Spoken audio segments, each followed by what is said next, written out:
আসসালামু আলাইকুম। আমি মোহাম্মদ রিজাল হালাদার আপনাদের সাথে আছি প্রতি মাসে রাজনৈতিক সংবাদ নিয়ে।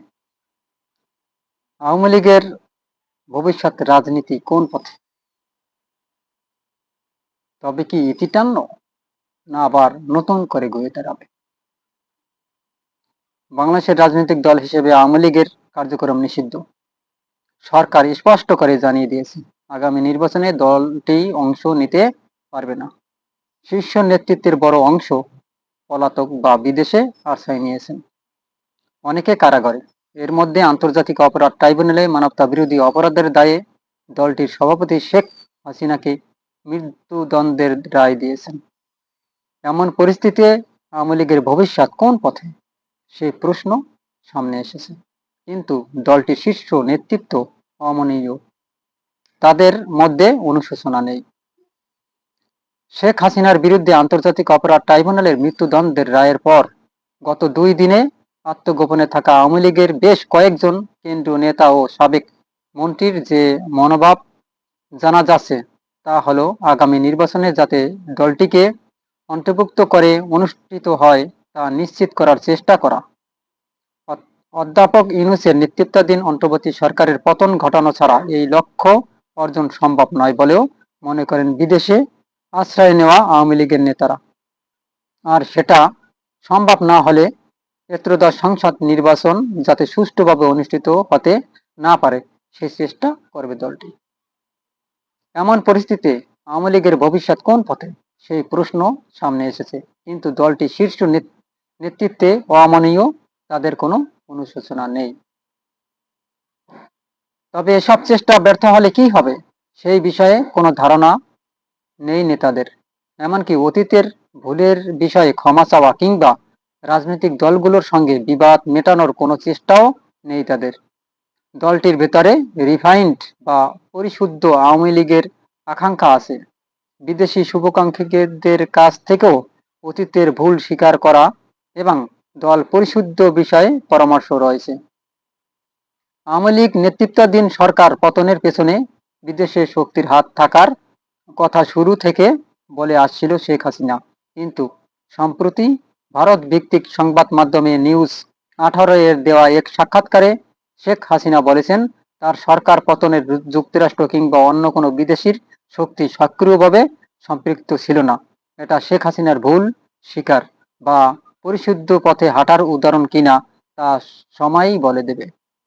দলটির ভেতরে রিফাইন্ড বা পরিশুদ্ধ আওয়ামী লীগের আকাঙ্ক্ষা আছে। বিদেশি শুভাকাঙ্ক্ষীদের কাছ থেকেও অতীতের ভুল স্বীকার করা এবং দল পরিশুদ্ধর বিষয়ে পরামর্শ রয়েছে। জুলাই ছাত্র জনতার গণ অভ্যুত্থানে আওয়ামী লীগের পতন এবং শেখ হাসিনার ভারতে পালিয়ে যাওয়ার পর গত বছরে 8 আগস্ট অন্তর্বর্তীকালীন সরকার গঠিত হয়।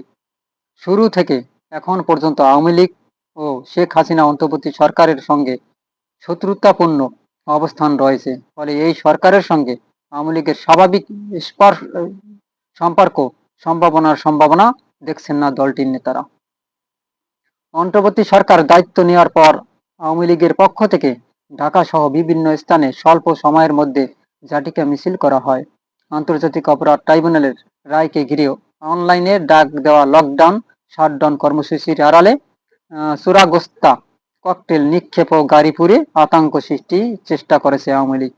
তৃণমূলের অনেক নেতাকর্মী গ্রেপ্তার হয়েছেন। এসব কর্মসূচিতে দলটির নেতাকর্মীদের উদ্বুদ্ধ করতে নিয়মিত অনলাইনে বক্তৃতা বিবৃতি দিয়েছেন শেখ হাসিনা। যুক্তরাষ্ট্রে বসবাসরত তার ছেলে সজীব, অজিত জয় এবং কেন্দ্রীয় নেতারা। রাজনৈতিক বিশ্লেষকদের মতে হচ্ছে, দল হিসাবে আওয়ামী লীগ হয়তো ভবিষ্যতে ফিরে আসার সম্ভাবনা আছে। এমনকি আগামী নির্বাচনে স্বতন্ত্র কিংবা অন্য দলের হয়ে আওয়ামী লীগের কারো প্রতিদ্বন্দ্বিতার সম্ভাবনা উড়িয়ে দেওয়া যায় না। তবে পূর্ণাঙ্গ রাজনৈতিক শক্তি হিসাবে ফিরে আসা নির্ভর করছে দলটির বর্তমান নীতি ও কৌশল পরিবর্তনের উপর। এছাড়া মানবতা বিরোধী অপরাধের দায়ে মৃত্যুদণ্ডের রায় মাথায় নিয়ে 78 বছর বয়সী শেখ হাসিনা রাজনীতিতে কার্যকরভাবে ফিরে আসার সম্ভাবনা কম। অন্তর্বর্তী সরকারের অবস্থান এবং আওয়ামী লীগের বর্তমান নেতৃত্বের পলাতক অবস্থায় বিবেচনা করে জাহাঙ্গীরনগর বিশ্ববিদ্যালয় সরকার ও রাজনীতি বিভাগের অবসরপ্রাপ্ত অধ্যাপক আল মামুন হাসানুজ্জামান মনে করেন, আগামী ফেব্রুয়ারির নির্বাচনের পর যে সরকার আসবে, ওই সরকারের আচরণের উপর আওয়ামী লীগের এবং তাদের নেতৃত্বের ভবিষ্যৎ অনেকটাই নির্ভর করেছে। ফলে তাদের অপেক্ষা করা ছাড়া আর কোনো বিকল্প নেই। আন্তর্জাতিক অপরাধ ট্রাইব্যুনাল রায়কে ঘিরে অনলাইনে ডাক দেওয়া লকডাউন শাটডাউন কর্মসূচির আড়ালে তারা চালিয়ে যাচ্ছে ককটেল নিক্ষেপ ও গাড়ি পুড়িয়ে আতঙ্ক সৃষ্টি করার চেষ্টা করছে এই আওয়ামী লীগ। ফিরে আসার পথ কি? আগামী আওয়ামী লীগের সূত্র এবং বিশ্লেষকদের মতে আওয়ামী লীগের ফিরে আসার দুটি পথ খোলা আছে। প্রথমত, যেভাবে তারা বিদায় হয়েছে সেভাবে যদি আরেকটি গণ অভ্যুত্থান ঘটাতে পারে, যা প্রায় অসম্ভব বলেই মনে করেন আওয়ামী লীগের নেতাকর্মীরা। কারণ দলটির প্রধান সহ কেন্দ্রীয় নেতারা বিদেশে পলাতক। দেশে যারা ছিলেন তাদের প্রায় সবাই কারাগারে। কেন্দ্রীয় নেতাদের বাইরে সাবেক মন্ত্রী, সংসদ সদস্য ও স্থানীয় সরকারের জনপ্রতিনিধিদের কাউকে প্রকাশ্যে দেখা যায় না। মাঝে মধ্যে ঝাঁটিকা মিছিল করেন কেবল নিষিদ্ধ ছাত্রলীগ কিংবা তরুণ নেতা কর্মীরা। আওয়ামী লীগের একাধিক নেতার কাছ থেকে যেসব খবর জানা যাচ্ছে, পলাতক নেতাদের মধ্যে দ্বন্দ্ব আগের চেয়ে আরও বেড়েছে। বিশেষ করে কলকাতায় থাকা নেতারা দলীয় সরকারের পতন ও দলের বর্তমান অবস্থার জন্য একে অপরকে দোষারোপ করেছেন। দেশে থাকা তৃণমূলের নেতা কর্মীদের মাঠে নামতে যে টাকা দরকার তা তা তা কারা দেবেন সেটি নিয়েও বিভেদ আছে। ফলে আওয়ামী লীগ দ্রুত সংগঠিত হয়ে কিছু করে ফেলবে তা বিশ্বাস করছে না দলটির নেতাকর্মীরা। দেশে যারা আছেন তারা প্রায় সবাই কারাগারে। কে করবে এই উপকার? অর্থাৎ কেন্দ্রীয় নেতাদের বাইরে সাবেক মন্ত্রী, সংসদ সদস্য ও স্থানীয় সরকারের প্রতিনিধিদের কাউকে প্রকাশ্য দেখা যাচ্ছে না। কিন্তু তারা মাঝে মধ্যে কয়েক সেকেন্ডের জন্য যে ঝাঁটিকা মিছিল করে, তারপর তারা দ্রুত আবার পালিয়ে যায় গ্রেপ্তার হওয়ার ভয়ে।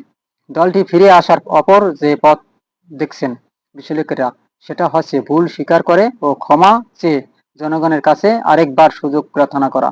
এখন পর্যন্ত সেই চিন্তা বা ইচ্ছা আওয়ামী লীগের কোনো পর্যায়ে নেই বললে জানা গেছে। দলটির নেতাদের ভাষ্য, দোষ স্বীকার করার অর্থ হচ্ছে শেখ হাসিনা এবং দলটির নেতারা যে ছাত্র জনতাকে হত্যা করেছেন সেটা স্বীকার করে নেওয়া। এজন্যই তারা দোষী স্বীকার করতে রাজি নন।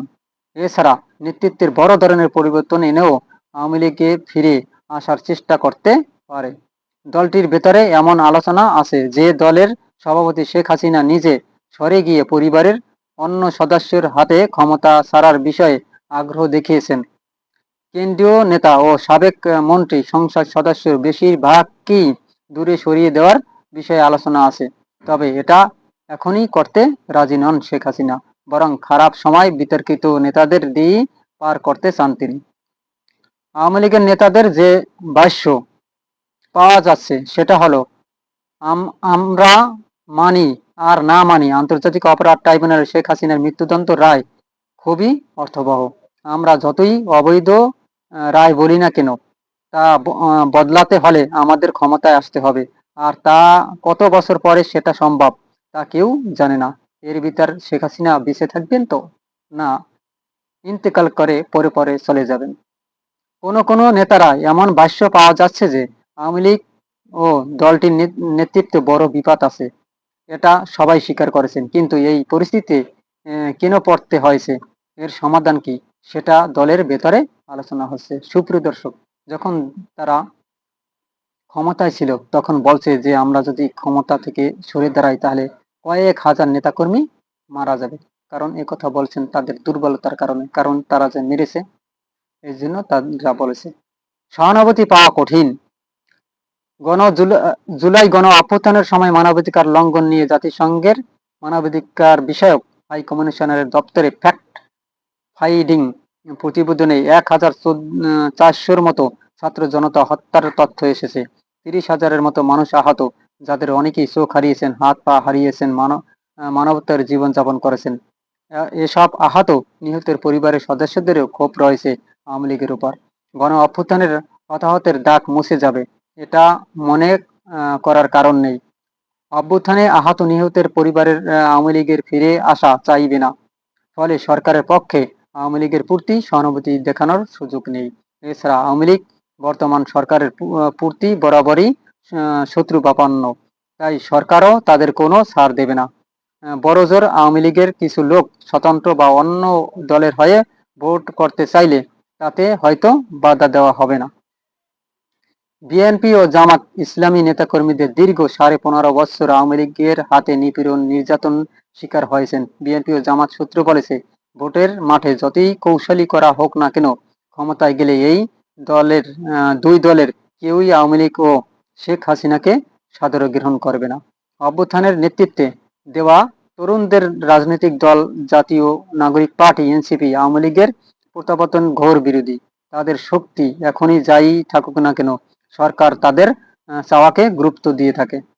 বিএনপি ও জামাতের ইসলামীর নেতাকর্মীরা দীর্ঘ 15 বছর আওয়ামী লীগের হাতে নিপীড়ন নির্যাতনের শিকার হয়েছেন। বিএনপি ও জামাতের সূত্রে বলেছে, ভোটের মাঠে যতই কৌশলী হোক না কেন, ক্ষমতায় গেলে এই দুই দলের কেউই আওয়ামী লীগ ও শেখ হাসিনাকে সাদরে গ্রহণ করবে না। আওয়ামী লীগের একজন কেন্দ্রীয় নেতার নাম প্রকাশ না করার শর্তে বলেন, অন্তর্বর্তী সরকার আওয়ামী লীগের একেবারে শত্রু মনে করে। অন্য কেউ ক্ষমতায় এলে অত্যন্ত কারাগারে থাকা নেতাকর্মীদের জামিন পাওয়া সহজ হতে পারবে, আর নেতাকর্মীরা জামিন পেলে ধীরে ধীরে সংগঠিত হওয়ার সুযোগ পাবেন। সুপ্রিয় দর্শক, আপনারা কি মনে করেন? যদি ভিডিওটি ভালো লেগে থাকে অবশ্যই আমার চ্যানেলটি সাবস্ক্রাইব করুন আর এস বাংলা নিউজ 24 এর সাথে থাকুন। ভারত বিভিন্ন বাহিনীর ওপর ভরসা। সরকার পতনের পর 2024 সালের 5 আগস্ট শেখ হাসিনা ভারতে পালিয়ে যান। এরপর দলটির কেন্দ্রীয় নেতা ও সাবেক মন্ত্রী সংসদ সদস্যের একটা বড় অংশই ভারতে আশ্রয় নেন। গত 1.5 বছরে ভারতের অবস্থানকালে পালিয়ে থাকা এসব নেতাকর্মীরা বড় কোনো বিপদ পড়তে হয়নি। আওয়ামী লীগের নেতারা বলেছেন, ভারত সরকার তাদের প্রতি সদয় এবং সহযোগিতামূলক আচরণ করছে। আওয়ামী লীগের নেতারা বলছে, ভারতের এই সহযোগিতামূলক মনোভাব থেকে তারা ধরে নিয়েছিলেন যে প্রতিবেশী প্রভাবশালী এই দেশ তাদের দেশে ফিরতে সহায়তা করবে। এই বার্তা দেশে থাকা তৃণমূলের নেতাকর্মীদেরও দেওয়া হয়েছে। এছাড়া যুক্তরাষ্ট্রের নির্বাচনে গত বছর ডোনাল্ড ট্রাম্প প্রেসিডেন্টের নির্বাচিত হওয়ার পর আশা দেখিয়েছেন আওয়ামী লীগের নেতাকর্মীরা, তবে ধীরে ধীরে সেই আশায় ভাটা পড়েছে। তবে এখন দলটির অনেক ভারত সহ বিদেশি শক্তিকে ত্রাতা হিসাবে দেখেন। গণ অভ্যুত্থানের পতনের পর আওয়ামী লীগের নেতাকর্মীরা নিরাপত্তা বাহিনীর উপর ক্ষুব্ধ ছিলেন।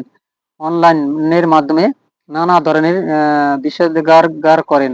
অনেক কেন্দ্রীয় নেতা ও সাবেক মন্ত্রী আওয়ামী লীগ সরকারের পতনের জন্য সামরিক বাহিনীকে দায়ী করে বিদেশি গণমাধ্যমকে সাক্ষাৎকার দেন। এর কিছুর পরও আওয়ামী লীগের অনেক নেতাকর্মী দেশে নিজেদের হারানো অবস্থান ফিরে পাওয়ার স্বপ্ন দেখেন। আন্তর্জাতিক অপরাধ ট্রাইব্যুনালের রায়ের পর আওয়ামী লীগের নেতৃত্ব কাঠামোতে পরিবর্তন বিষয়টি সামনে চলে এসেছে। ক্ষমতাচ্যুত আওয়ামী লীগের মন্ত্রিসভার সাবেক একজন সদস্যের মতো এখন নেতাকর্মীদের আশাত্ব রাখারও জরুরি। মনোবল ঠিক রাখতে দেশি বিদেশি শত্রুর সাহায্য পাওয়া যাবে এমন আশ্বাস নেওয়া হচ্ছে দেশে থাকা নেতাকর্মীদের। আওয়ামী লীগের নেতারা বলেছেন, ফেব্রুয়ারি নির্বাচন হয়ে গেলে পরবর্তী সরকারের উপর রাজনৈতিক ও আন্তর্জাতিক চাপ বাড়ানোর চেষ্টা করতে হবে। এক্ষেত্রে জাতীয় পার্টি 14 দলীয় জোটের পুরানো মিত্রদের পাশে পাবে আওয়ামী লীগ। রাজনৈতিক বিষয়ক অধ্যাপক আল মাসুদ হাসানুজ্জামান বলেন, আন্তর্জাতিক অপরাধ ট্রাইব্যুনালের রায়ের পর আওয়ামী লীগের নেতৃত্ব কাঠামোতে পরিবর্তন বিষয়টি সামনে চলে এসেছে। সাংগঠনিকভাবে এবং সাংবিধানিক রাজনীতিতে ফিরে আসতে হলে তাদের নেতৃত্বকে সুদূর প্রসারী সিদ্ধান্ত নিতে হবে। দলটি নেতৃত্বে কাঠামো নিয়ে ভাববে বলে তিনি মনে করেন। সুপ্রিয় দর্শক, আপনারা কি মনে করেন? আসলে আওয়ামী লীগ কি আর কোনোদিন ফিরতে পারবে এই বাংলাদেশ মাটিতে? অবশ্যই আপনার যা মন চায় কমেন্টে লিখতে পারেন আপনার মতামত, কারণ আপনার মতামত আমার কাছে অনেক গুরুত্বপূর্ণ। এবং ভিডিওটি ভালো লাগলে লাইক ও শেয়ার করে সবার মাঝে ছড়িয়ে দিন এবং আমার এই চ্যানেলটি আর এস বাংলা নিউজ 24-কে সাবস্ক্রাইব করুন, বেল বাটন অন করে আমার পাশে থাকুন। আজ এ পর্যন্তই। আসসালামু আলাইকুম রহমতুল্লাহি ওয়া বারাকাতুহু।